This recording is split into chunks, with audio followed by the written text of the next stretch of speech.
This is Next Steps for Seniors with your host, Wendy Jones. Each week, Wendy brings resources and information to help guide you through those next steps with elderly parents and loved ones. If you have questions or topic suggestions, you can call us at 248-651-5010. Hello and welcome to Next Steps for Seniors, Conversations on Aging. I'm your host, Wendy Jones, and our topic today is elder abuse. It's a very serious topic, something that we all need to be educated on, especially right now. And each year, 1 in 10 adults aged 60 and older in the U.S. experience some form of abuse, often at the hands of someone they trust.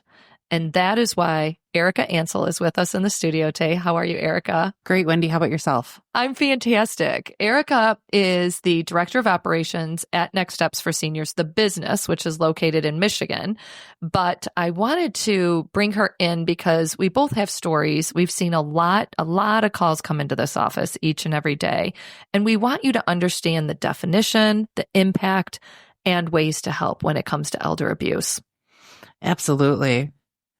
So one of the best ways that we can actually talk about elder abuse is actually to define it and to really understand what abuse may look like. Now, we talk about elder abuse and we automatically think financial, which is the majority of what we're going to talk about today. However, physical abuse is a form of abuse that elderly and aged persons often are affected with by their caregivers, by their families, and by people on the streets. So that's to cause injury or harm to a person. Emotional abuse, just like our young children and, everybody throughout the United States, but that emotional abuse can cause a toll on the aging and elderly person. That's psychological harm through humiliation, threats and isolation, neglect, which is probably the most prevalent form. I think so too. Is that we're not going to see and check up on our loved ones. And this is where we're watching our television shows and we see neglect happening on the shows like ER used to be on, where you've got an elderly aged person who's unclean, disheveled, not taking their medications, and they're obviously much sicker than they should be. It's heartbreaking. And the last is financial exploitation, which is the one that we need to talk about almost the most. But that's what our topic really relies on us today. It's so prevalent. And I've got to just tell you a quick story. This is real life. This happened literally yesterday. So I got a call from an elderly gentleman who is very concerned about the safety of his wife. And here's why. She was online and met a gentleman. We're going to call him Ralph, just for no better word. And Ralph is supposedly flying in from Italy to meet her next week. Now, Ralph was supposed to be here numerous times to meet her, and she has sent numerous dollars to Ralph to fly in to meet her. And when they ask for money, they ask for cards, just so everybody knows. Apple Pay, gift cards, they have you read the number or type the number over email. So you don't have a lot of communication. It's all through cards because they don't want to be tracked. They use a lot of gift cards. This is the key. If someone says, send me a gift card, no. Absolutely ridiculous. And so this woman is now filing for divorce because she's so convinced that Ralph is the man who loves her, needs her, and is coming in to escape and to bring her to Italy. But here's the best part. Ralph is 26 years old. And I'm not kidding you. So this woman, because she has dementia, is just bought into this whole thing. But this is exactly how they do it. We have to be careful. Absolutely. Another example that I have of financial exploitation and financial abuse is a family that I knew from a long time ago had a granddaughter and another family member who were powers of attorney. And while grandma was in a community, they were paying her bills, and all of a sudden her father got sick and grandma was still at assisted living, and mom really needed the money to help pay for dad's treatment. Care. Mm-hmm. The granddaughter was convinced by her mom and other family members that grandma's money needed to go towards dad because dad was young and grandma was much older. Unfortunately, this young lady had to move from her very comfortable community into a skilled nursing facility. And as of today, I'm not quite sure what happened to the granddaughter, but I know that there was a court case because financial exploitation can come in different forms, right? So this is a family member who's power of attorney, sad. who's utilizing and being a poor fiduciary of their loved one's funds.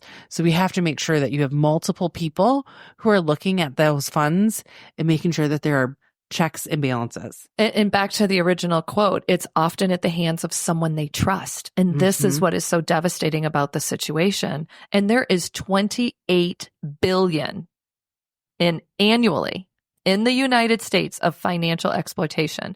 I mean, this is a huge industry right now, and it is frightening, and we want you to be aware. We don't want you to be fearful, but we want you to be aware. Well, and only 1 in 24 cases actually get reported. Yes. So we believe there's over 5 million older adults that are abused every year, but only 1 in 24 will have it reported. Because they're fearful of retaliation. They're shameful. They're embarrassed. I mean, there's so many things. There's so many reasons that people don't end up telling people. When they're often dependent on their abuser for their care. Right. Exactly. I have another story I just want to share really quick. So I had a lady who told me, I was at a volleyball game, and this little sweet lady, I was talking to her, she says, yeah, all my bank accounts are getting closed down tomorrow. And they said, don't tell anyone, and this, and it's the U.S. Treasury office, but I can't tell anyone. So don't tell anyone. And I'm looking at her and I was like, hold on a second. The second, and this is very important, someone says, don't tell anyone, that is your first indication to tell somebody.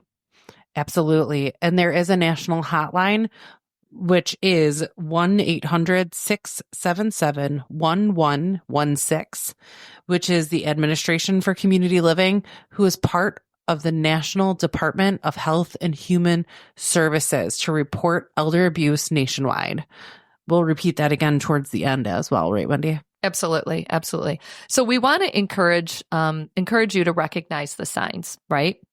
Unexplained injuries, withdrawal, sudden financial changes. You know, this husband recognized that something was going on with his wife, the story I told you, but wasn't exactly sure what it was. He had to really dive in and pay attention before he could figure it out. Stay engaged. Regularly checking in with loved ones, neighbors, making sure, like this lady who told at the volleyball game, when she said that, my antenna, I mean, she said that to the right person, right? I happened to be sitting next to her. I was like, oh, time out. You need to call the police. Absolutely. Another one is to recognize that you have a local adult protective services in your state, whether that be Michigan, Texas, Florida, California, anywhere. Locate that central intake phone number and don't be afraid to use it, because if only 1 in every 24 gets reported, if you can report one too, that's 2 in 24. And hopefully we can get up a lot higher than that for reporting to ensure the safety of our aging and elderly individuals. I would recommend for our seniors, really for anyone, to be quite honest, when your phone rings, don't feel like you have to answer it. Why not let it go to voicemail, and then you can just listen to the voicemail and decide whether or not you're going to call that person back? I mean, that was the best part of the 80s and 90s when we had answering machines, right? We could screen our phone calls.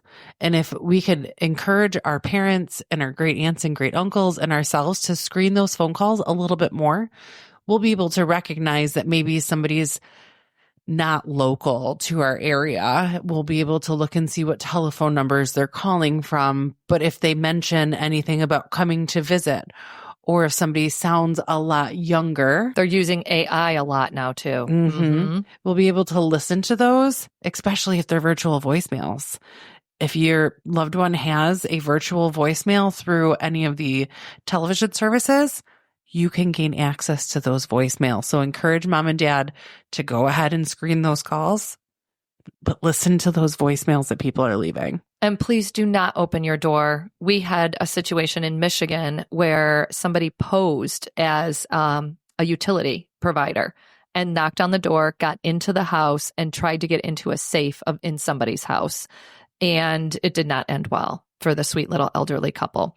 They are targeted. There is no doubt in my mind. Seniors are targeted, and we have to use our heightened senses. Absolutely. And it's all about keeping the door closed, not answering the phone, and double checking voicemail. You don't have to answer every time the phone rings. You do not have to open the door. It's not like back in the day. A couple of other things you can do too is looking for some signs and symptoms.